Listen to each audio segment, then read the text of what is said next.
الحمد لله رب العالمين، والصلاة والسلام على سيد الأنبياء والمرسلين وعلى آله وأصحابه أجمعين. أما بعد، فأعوذ بالله من الشيطان الرجيم. بسم الله الرحمن الرحيم.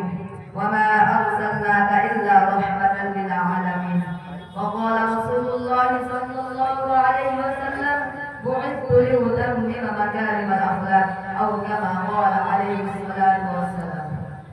মঞ্চে উপবিষ্ট শ্রদ্ধেয় সম্মানীয় সভাপতি সাহেব, উপস্থিত শ্রোতা মণ্ডলী, শ্রেণীগত শ্রদ্ধা, সীমাহীন স্নেহ ও ভালোবাসা জানিয়ে আঞ্জুমান ইসলাহুল ইসলামের উদ্যোগে আয়োজিত প্রতিযোগিতায় বিশ্ব শান্তি প্রতিষ্ঠায় প্রিয় নবী সাল্লাল্লাহু আলাইহি ওয়াসাল্লামের ভূমিকা সংক্রান্তে আপনাদের দৃষ্টি আকর্ষণ করতে চলেছি। আল্লাহ তাআলা সর্বোত্তম সাহায্যকারী। প্রিয় উপস্থিতি, আজকে আমার আলোচনার নির্ধারিত টপিক হলো বিশ্ব শান্তি প্রতিষ্ঠায় প্রিয় নবী সাল্লাল্লাহু আলাইহি ওয়াসাল্লামের ভূমিকা। সময়ের সংক্ষিপ্ত পরিস্থিতিতে উক্ত বিষয়ের উপরে কিঞ্চিৎ আলোকপাত করার চেষ্টা করব ইনশাআল্লাহ। প্রিয় উপস্থিতি, আজ যখন সারা বিশ্বে সমাজ ব্যবস্থা ও মানবতার মূলে প্রচারে থাকছে ইন্নাল কুওয়াতা লিল্লাহি জামিআ, এর বলিষ্ঠ আহ্বান ও পরিণাম সনদ ভিত্তিক রাষ্ট্র ব্যবস্থাকে উপেক্ষা করে জনগণকে সমস্ত ক্ষমতার উৎস এবং মানব রচিত সমাজ ব্যবস্থাকে উন্নতির সোপান মনে করা হচ্ছে। ঠিক সেই মুহূর্তে বিশ্ব শান্তি প্রতিষ্ঠায় নবী সাল্লাল্লাহু আলাইহি ওয়াসাল্লামের ভূমিকা আলোচনা করা বাস্তবিক পক্ষে সমানে দাবিদার।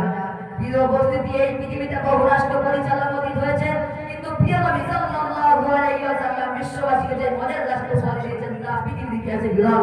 কেননা তিনি আমাদের ইসলামময় ব্যবস্থায় ধারায় গ্রহণ করেন যখন মানুষের মাঝে মানবতা সভ্যতা দেশ মাত্র ছিল না। মানব জাতি আওয়াজ তুলে চিৎকার করে বলেছিল, তোমরা কেউ কি আছো আমাদেরকে একজন আহ্বানে দিবে, আমরা মানুষের বাঁচতে চাই। তোমরা কেউ কি আছো আমাদেরকে একজন কান্ডারি দেবে, আমরা শান্তিতে বাঁচতে চাই। ঠিক সেই মুহূর্তে শান্তির কান্ডারি অশান্তির চূড়ান্ত পতন ঘটিয়ে ধারায় গ্রহণ করেন বিশ্ব মানবতার মুক্তিদূত রাসূল আরবি সাল্লাল্লাহু আলাইহি ওয়াসাল্লাম এবং প্রতিষ্ঠা করেন প্রধানমন্ত্রীর আরবের মাঝে শান্তিময় রাষ্ট্র ব্যবস্থা। তাই তো দেখা যায় হাঁটি হাঁটি পা পা করে শৈশব পেরিয়ে নবযৌবনের পাড়িয়ে দেখতে পান সমাজের মাঝে অন্যায়, ব্যভিচার, জুলুম, নির্যাতন আরবের লোকগুলোকে প্রায় মানুষ হিসেবে পশুতে পরিণত করেছে।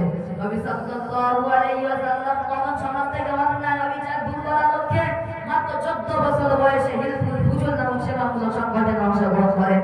তার ওই ধারাবাহিকতায় নবী সাল্লাল্লাহু আলাইহি ওয়াসাল্লাম 40 বছর বয়সে নবুয়ত লাভের পর সমাজ থেকে অন্যায় ব্যভিচার নির্মূল করার লক্ষ্যে এবং পরস্পর ঐক্য বজায় রাখার উদ্দেশ্যে শিক্ষার পথে ঘোষণা করেন, ইয়া আইয়ুহান নাস কুলু লা ইলাহা ইল্লাল্লাহু মুফলিহুন।